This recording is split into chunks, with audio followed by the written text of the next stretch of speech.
pumasok tayo sa eleksyon at sa eleksyon may mananalo at matatalo. Ang masasabi lang namin, kami naman ay nagtrabaho, na ipakita namin sa mga tao na karapat-dapat na mahalalang kapatid ko at ang tatay ko. So, is there fear on my part? Ba't tayo matatakot? Taong bayan na maghuhusga. It's all part of the campaign to smear the name of my father and the rest of the family. Kung kulong lang, tingin ko, hindi nila kayang takutin yung tatay ko dahil maraming beses na nakulong yung tatay ko. In fact, yung mga kulong niya, panahon ng martial law, at yung pinakahuli, tandang-tanda ko, nasa high school pa ako noon, nung nakulong huli ang father ko, for a case that was again politically motivated.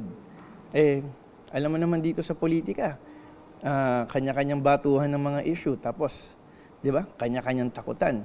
Pero kami, naniniwala kami, again, kumpiyansa kami, na walang batayan itong kaso na ito. Itong eleksyon na ito ay hindi tungkol sa amin. Yan ang laging sinasabi ni VP Binay.